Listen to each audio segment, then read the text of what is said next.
Hello everyone. तर welcome back to the new blog. कशा आहात तुम्ही सगळे? मी पण एकदम मजेत आहे. तर आज नव्या दिवसाची नवीन सुरुवात. आज आहे गुरुवार.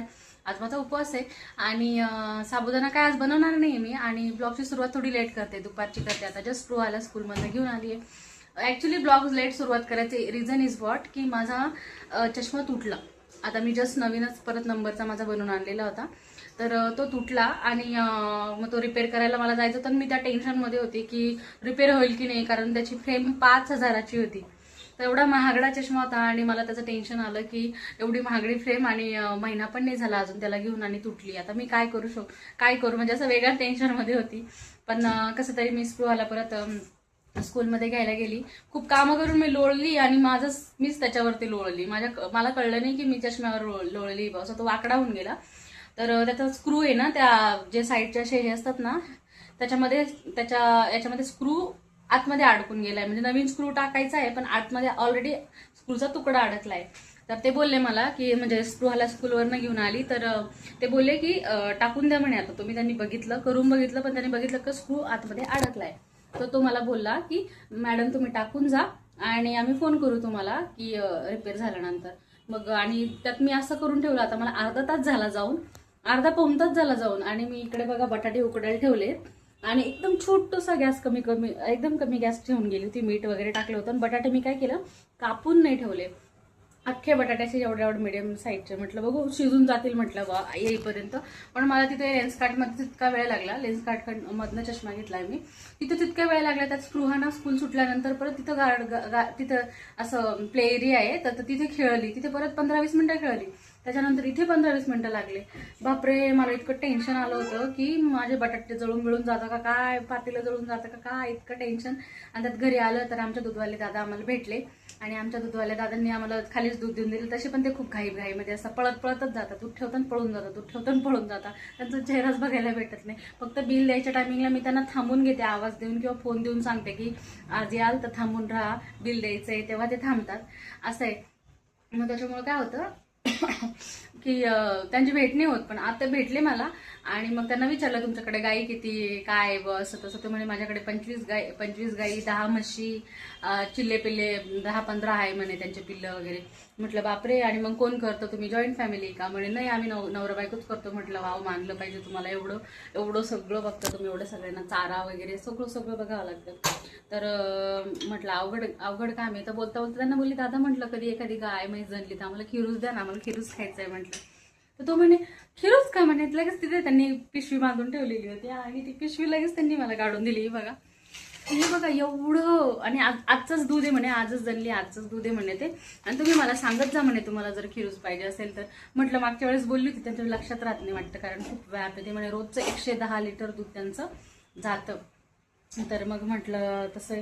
आणि ते मला असं कळत नव्हतं की ते 12 नंतर काय येतं. तर ते मला आत्ता बोलले की ते सकाळी 8च्या आसपासून घरातून निघालेले असतात आणि आमच्यापर्यंत 12 वाजेपर्यंत पोहोचतात. कारण की सगळीकडे 110 लिटर दूध वाटणं म्हणजे हे नाही आहे. 110 लिटर दूध वाटतात ते. तर ऑब्व्हियसली तो माणूस एवढा फिरतो तर लेट होणार आहे माझ्या घरापर्यंत पोहोचायला. तर खिरूज मिळाले आज. मी खूप हॅप्पी आहे. माझा उपवास. त्यांना म्हटलं तुम्हाला देव आशीर्वाद देईल, आज माझा उपवास आहे, मी आज खाईल ते तर खूप होईल. आणि बरं वाटलं. आता मी खिरूज बनवणार आहे. स्पृहाला हातपाय धुवायला लावले. तिने हातपाय धुतले, आता तिला कपडे चेंज करायला लावले. आणि बटाटे काय अजून शिजले नाही त्याच्यामुळे काय नाही. स्पृहाला आज परत भेंडीची भाजी चपाती दिली होती. चला तर मग आता स्पृहाला ना हे बटन नाही खोलता येत, ते मी खोलून देते आणि भेटते नंतर तुम्हाला. Bye bye. तर ना आता मी पातेल्यात टाकले. पातेलं म्हणजे कुकरच्या भांड्यामध्ये घेतलं, त्याच्यामध्ये टाकलंय ते. आणि आता साखर टाकते. गुळ काय टाकत नाही. हां, तर आता मस्तपैकी साखर मिक्स करून. गुळ टाकायचा विचार होता बरं का, पण मग म्हटलं ते गुळ ना पगळायला खूप वेळ लागेल मला. आणि आता घाई स्पृहा पण आली आहे, तिला लगेच खायला पाहिजे म्हणून 10-15 मिनिटात रेडी झालं पाहिजे. तर मी काय स्टीमर नाही ठेवलं. पातेलं माझी कढई ठेवली आहे खूप जुनी, तिच्यामध्ये हे स्टँड ठेवलं आणि त्याच्यामध्ये हा डब्बा ठेवून दिला वरून आणि त्याला झाकण लावून दिलं. असं करणार आहे मी आज. आणि आता हे करते. आणि बटाटे बघा मी आज पहिल्यांदा हिंमत करून अख्खे बटाटे टाकले बरं का शिजायला. आणि ते पटकन शिजतच नाही. ती मला चीड आधीपासूनच, पहिल्यापासूनच ती चीड आहे मला की बटाटे अख्खे टाकले का शिजत नाही. आणि बाय द वे ते आता शिजले. खूप केव्हाचे तर ऑब्व्हियसली शिजायला पाहिजे. शिजले नसते तर मी त्यांना अजून नाव ठेवलं असतं. तर आता गॅस बंद करून देते. शिजले ते. सगळ्यात छोट्या गॅसवर सगळ्यात छोटंसं हे करून ठेवलेलं होतं मी. आणि आता मस्तपैकी इथे हे केलं, मिक्स करून घेते, ठेवते आणि मग तुम्हाला दाखवते. तर हे एव्हरीवन, ते बघा एकदम फास्टमध्ये स्पृहाला ना मी आलू पराठा बनवला आहे. आणि इकडे बघा मी खिरूज बनवायला ठेवलं आहे, खरवस. तर काहीच नाही, फक्त शुगर टाकली, त्याच्यात काहीच फ्लेवर दुसरा ॲड नाही केला आहे मी. आणि आता हा पराठा बनवला आहे, हा मी कापून स्पृहाला देणार आहे मस्त लोणच्यासोबत खायला, सॉस देणार नाही आहे. तर हे तुम्ही बघू शकता. आता कापते मस्तपैकी, गरम गरम हे खूप चटका लागतो आहे. आणि हे बघा अशा प्रकारे खरवसच्या खापा पडलेल्या आहेत, हे बघा तुम्ही बघू शकता. आणि आता ते मी स्पृहाला देणार आहे. आणि हे मी माझ्यासाठी बनवलं आहे उपवासासाठी. उपवास आहे माझा गुरुवार, म्हणून साबुदाणा खायचा नाही आहे मला, त्याच्यामुळे बनवलं आहे. ही खाप मी आता खाऊन बघते.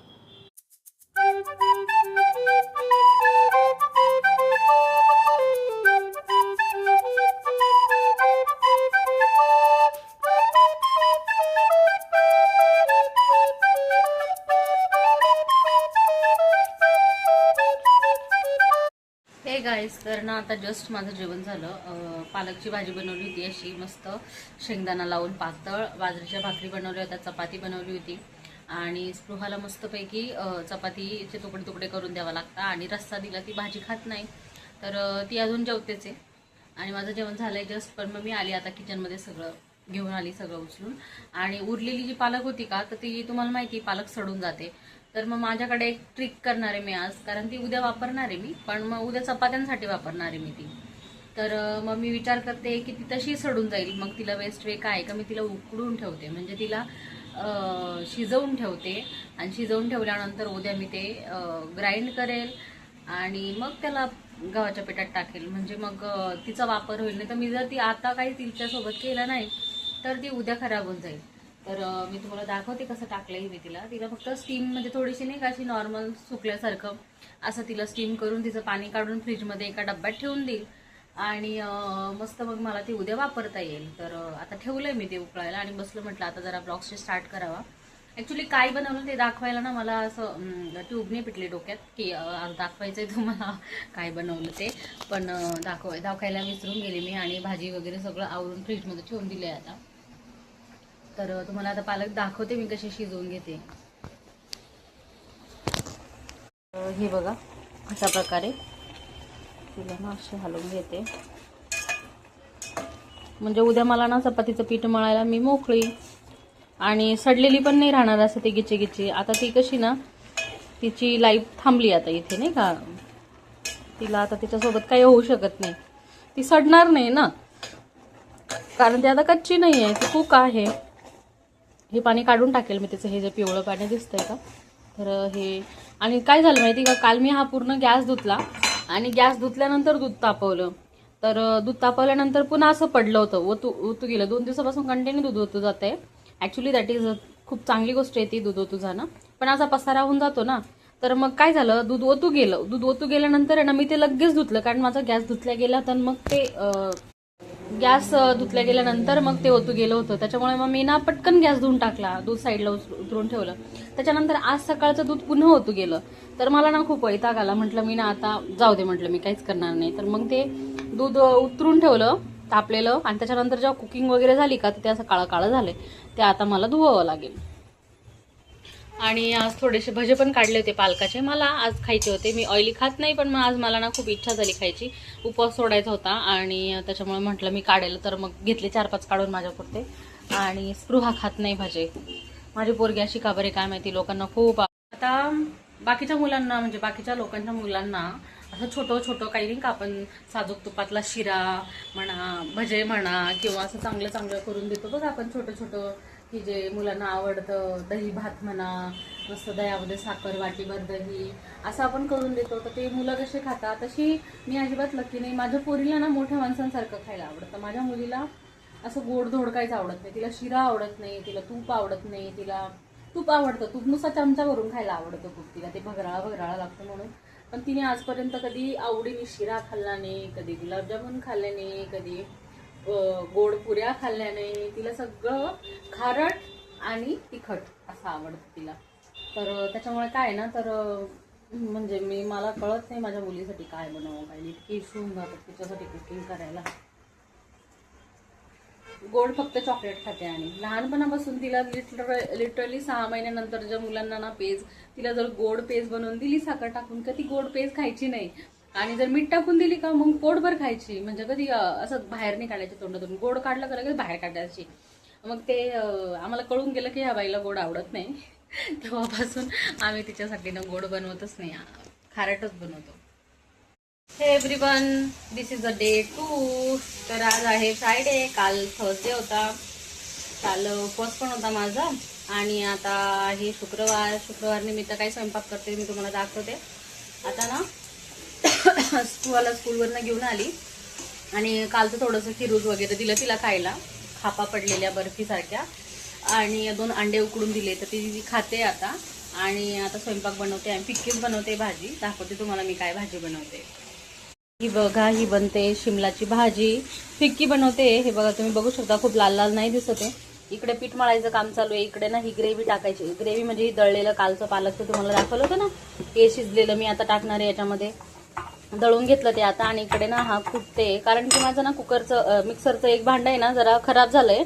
मग याच्यामध्ये आता ही ती दळलेलं आहे, त्याच्यामुळे मला मिक्सरचं भांडं दुसरं वापरता येणार नाही, ते खराब झालंय, त्याच्यात दळलं जात नाही. तर मग म्हटलं आता थोडंसं ना ओबड खावड जरासं असं हातानेच करून घ्यावा. आता थोडंसं मेज झालंय, सगळीकडे पीठ वगैरे पडलंय. तर आता मस्तपैकी हा कूट याच्यामध्ये टाकते.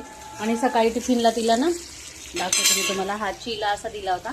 अर्धा चिला दिला, अर्धा ठेवलाय. तो आता जेवताना खाऊयात आम्ही दोघी.